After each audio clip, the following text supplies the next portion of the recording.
Bonsoir à tout le monde, bonsoir mes chers frères et sœurs, sénateurs et sénatrices à travers le monde.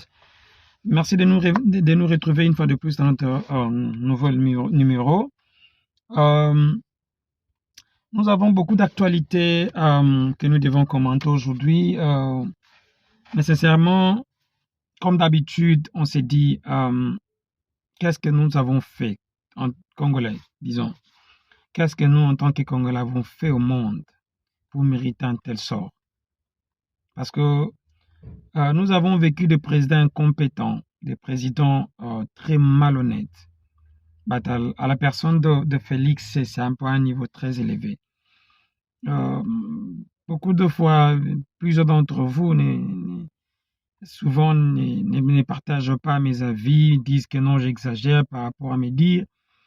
Mais sincèrement, chaque jour, votre conscience, si vous avez une conscience comme la mienne, comme moi par exemple, vous allez vous rendre compte que non, nous avons un président incompétent. Et vraiment, le mot est juste incompétent à la tête du pays.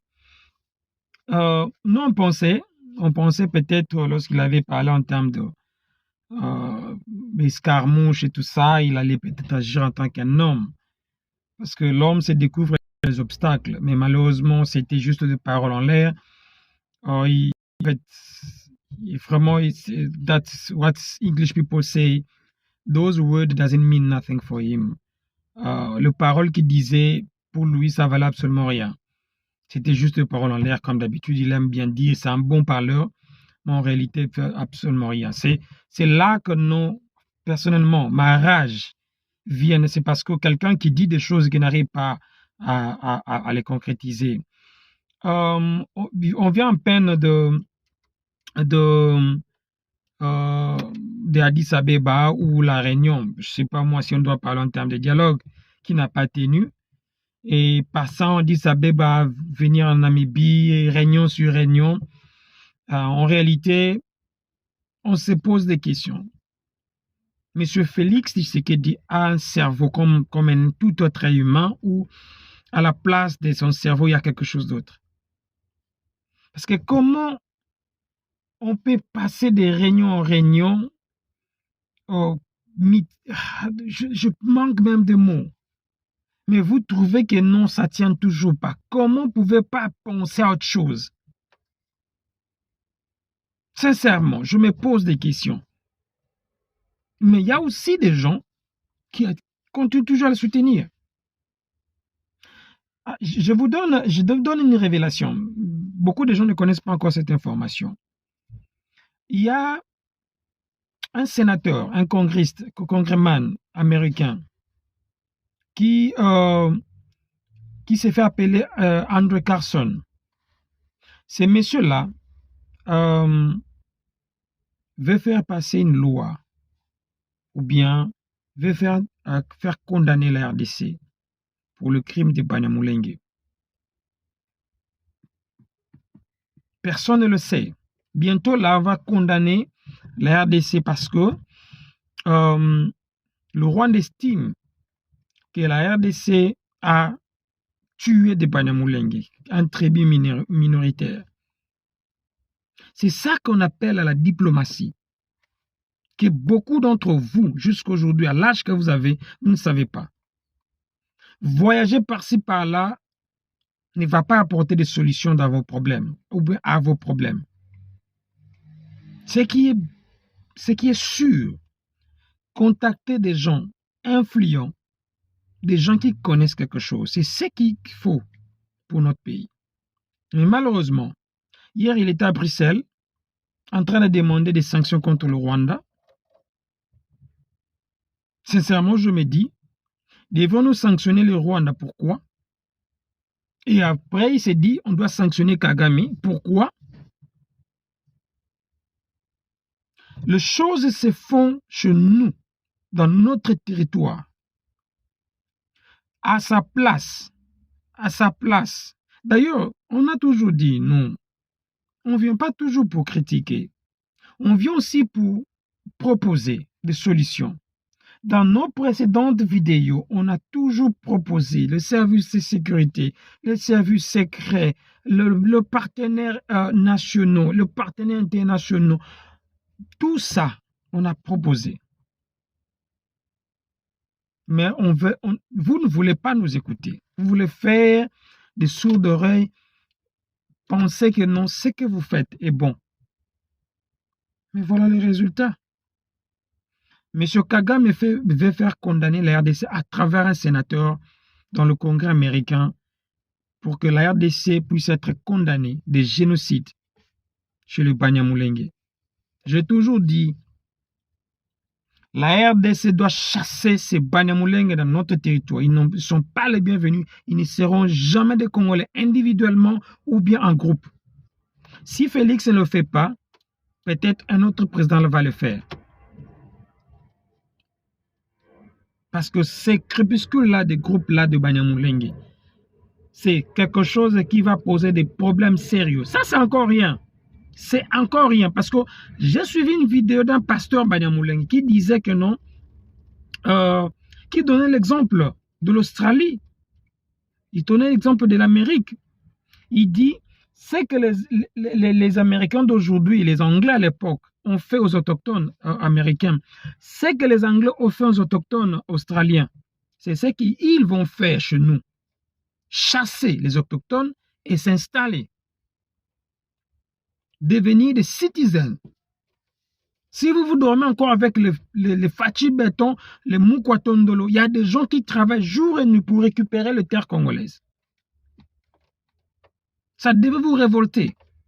Et que votre frère à vous ne fait absolument rien, mais vous êtes toujours là à les soutenir. Non, mais sincèrement, ça devait vous révolter. Ça, c'est notre premier dossier. Kagame veut faire condamner le Congo. En dessous de ça, il y a Félix qui va à Bruxelles pour pleurer. Non, il faut condamner le Rwanda. Il y a le blanc, en fait, je ne dis pas le blanc, mais la classe politique belge était vraiment sourdoyée. Ils riaient, ils disaient, mais c'est quel genre de personne? À la fin, je vais vous montrer une vidéo d'un politicien belge qui explique le problème du Congo. Je ne dis pas que non, c'est l'évangile, ce qu'il dit, c'est vrai, parce qu'il est ceci, on doit accepter, mais il vous donne quand même ce que nous avons toujours dit. Quelqu'un ne peut jamais venir dans notre pays, commencer à piller nos ressources, c'est juste comme ça. La terre du Rwanda et la terre de la RDC, vraiment sincèrement, en termes de superficie, en termes de superficie, en termes de tout d'ailleurs, mais c'est simplement ce qui manque chez nous, c'est le management à la tête du pays. Le management, c'est ce qui manque à la tête de notre pays. Nous avons tout. Comment toi tu as tout, tu peux commencer à le pleurnicher chez les autres? Il y a Bettinga Likofi, lui m'a fait ceci, lui m'a fait cela. Ça n'a pas de sens. Sincèrement. À la place de faire la guerre direct au Rwanda, M. Félix est vraiment très occupé à torturer les Congolais, les opposants surtout, à tuer chaque jour les opposants chez nous au Congo. Son armée est devenue comme de rebelles dans notre propre pays, où le Congolais n'arrive pas à bien souffler. Lorsqu'il y a, vous verrez l'armée, vous verrez la police devant chez vous. Mais cette force-là, allez le montrer au Rwanda. Et demain, vous direz que non, nous sommes là pour faire des éloges rwandais, faire des éloges à Kagame. Mais non, on ne fait pas des éloges, on se dit que non, on n'est pas...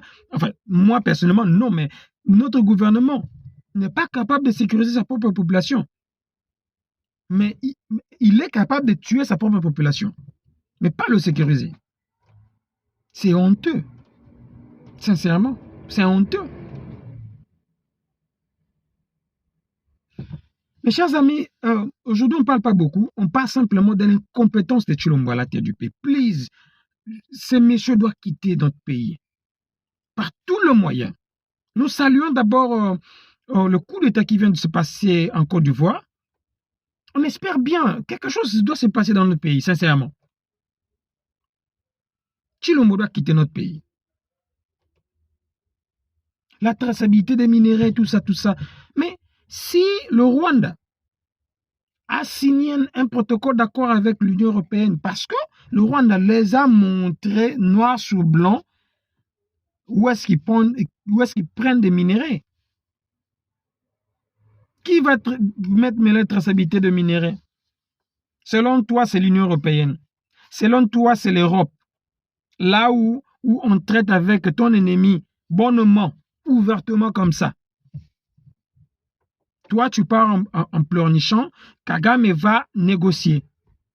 Voilà la diplomatie. Mais il faut être malade, monsieur Félix, sincèrement. Jusqu'à quand notre pays va être humilié jusqu'à ce niveau-là? Rien ne marche dans mon pays, rien. Rien ne marche. Dites-moi simplement un seul secteur qui marche au Congo. C'est simplement vos voyages qui vont aller-retour par-ci, par-là. Et le bêtise, le buzz qui font les news. Chaque jour, on regarde le buzz au Congo. Quel est le secteur? L'agriculture, la pêche et l'élevage, les affaires étrangères, l'économie, l'intérieur, le Parlement. Aujourd'hui, j'ai suivi un article de M. Mbosso qui influence la justice sur un certain en fait, présentement là, le bureau définitif de l'Assemblée nationale n'est pas encore établi, donc c'est le doyen d'âge qui doit siéger. Mais le doyen d'âge a vu sa mais Seigneur Jésus, a vu sa candidature invalidée. Pourquoi? Parce que c'est lui qui va diriger momentanément l'Assemblée et organiser les élections pour un nouveau président. Maintenant, Mbosso voyant que non, si quelqu'un qui organise les élections, c'est lui naturellement au Congo, bien Afrique, qui va gagner, et il a peur de perdre sa place. Il influence, disons, à notre appareil judiciaire pour qu'il puisse bloquer. Voilà comment ça se passe au Congo. Nous sommes maîtres dans l'art de faire du mal à nos frères. Mais pas, c'est impossible pour un Congolais. Pour un Congolais, c'est impossible de défendre son propre frère. Mais c'est possible de tuer son propre frère. C'est ce qui se passe. On le voit ici. Laisse-moi, je veux parler en lingala. Tout le monde en Amboka au place Tozali. Où il y a des gens, si tu es un Congolais, ne va même pas là où il y a des Congolais, comme Mekakoutouté. Parce que ton ennemi n'a les beaux Aïe ou un Congolais. C'est ça. À part ça, on a un problème. Vraiment, je viens d'avoir ces messages, ces news ici. C'est vraiment sage, c'est comme on dit en anglais. Mawa, en lingala. Le procureur général près de la Cour de cassation, il vient de donner la conclusion de l'autopsie de M. Chebea. Le fait Chebea, Cherubin Kende. Cherubin plutôt Kende, pas Chebea, sorry. Selon l'autopsie, M. Cherubin Kende s'est suicidé. Je ne suis pas un expert en criminologie, en balistique et toutes ces histoires-là. Mais lorsqu'on regarde les images, et là on l'a retrouvé dans sa voiture, c'est une honte pour notre pays, c'est pour mon pays. C'est vraiment une honte. C'est une honte pour la justice. Le président, le procureur général, s'il vous plaît, de la Cour de cassation. C'est pas un juge, c'est pas un magistrat, un procureur général. Les amis, je vous laisse suivre cette vidéo. Comment est-ce qu'un monsieur qui explique que ce qui se passe au Congo, c'est nous, les Congolais. On a ouvert la porte pour que les autres puissent venir blaguer avec nous.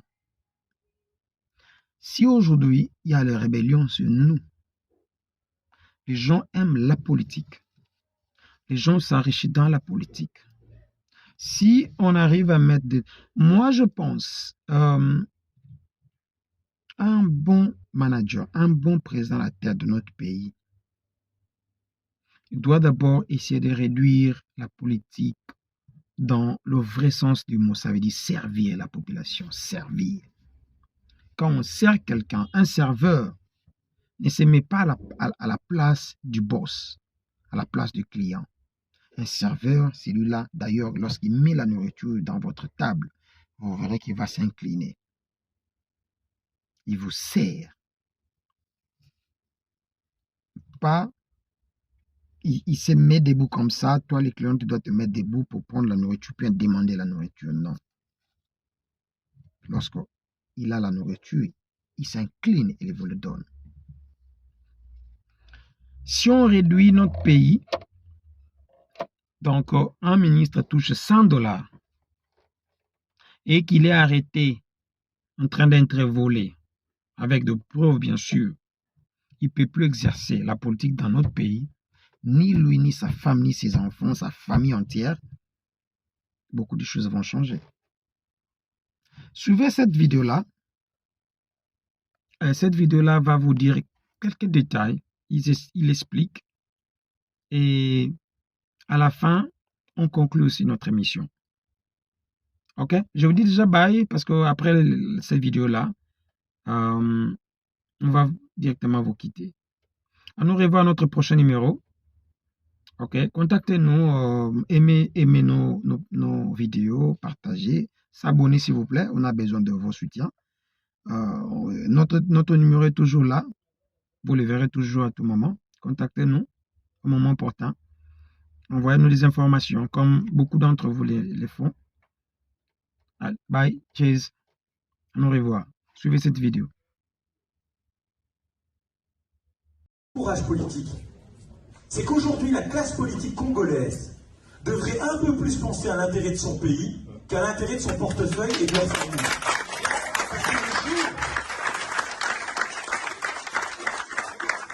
Toute la classe politique congolaise, et tout à l'heure je prenais la comparaison avec Napoléon qu'on peut détester. Moi j'aime beaucoup parce que si vous regardez la place qu'il a eue dans le développement de la France, sans lui, la France ne serait pas la France aujourd'hui. Il y a des personnages comme ça, qui à un moment donné permettent à un pays de se déployer. Ben, je pense qu'aujourd'hui, le Congo n'a pas encore trouvé son personnage. C'est vrai. Et c'est ça. Et c'est ça qui justifie que le voisin peut faire ce qu'il fait. Ça ne justifie rien du tout. Ça ne justifie rien du tout.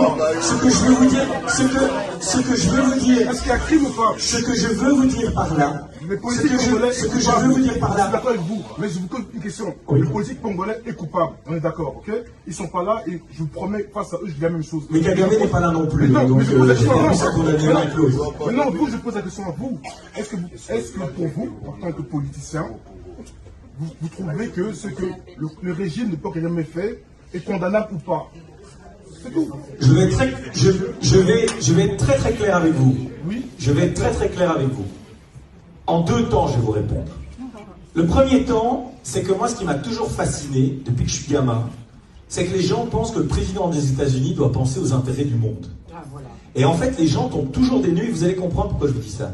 Les gens tombent toujours des nues quand le président des États-Unis ne pense qu'à l'intérêt des États-Unis. Ah ben, je vais vous dire, hein, quand il fait ça, il fait bien son boulot. Et donc, en tant que politique belge, moi, j'aurais plein de choses à dire sur plein d'autres pays. Mais ce que je sais, c'est qu'aujourd'hui, l'intégrité territoriale du Congo, le développement économique du Congo, le développement social du Congo, ça doit être l'affaire des Congolais, pas la mienne. Je suis désolé, je n'ai pas ce mandat-là, je n'ai pas cette légitimité-là. Et pour vous répondre par rapport à Kagame, Kagame est au même titre qu'au moins 150 autres pays dans le monde aujourd'hui. Il ne répond pas à mes standards de démocratie libérale, effectivement, c'est vrai. Mais aujourd'hui, force est de constater qu'il obtient des résultats. Ça, c'est une réalité. Et que c'est au peuple rwandais de prendre le destin de leur pays en main. C'est la seule chose que je vais vous dire. Donc moi, je ne vais pas commencer à dire c'est bien, c'est pas bien. Pour le moment, la réalité, c'est que le Congo a les moyens. Et on ne peut pas me faire croire que c'est une quelconque influence réelle ou supposée, je ne vais pas rentrer là-dedans, du Rwanda, parce qu'il y a aussi une chose, c'est que depuis Bruxelles, je trouve que c'est un peu facile de dire que si le Congo a tant de problèmes, c'est à cause du Rwanda. Je pense très franchement que tous ceux qui veulent faire prospérer le Congo aujourd'hui, que ce soit depuis la Belgique ou au sein du Congo, ont les moyens, l'intelligence et les ressources pour pouvoir le faire. Donc encore une fois, il faut quitter la position victimaire.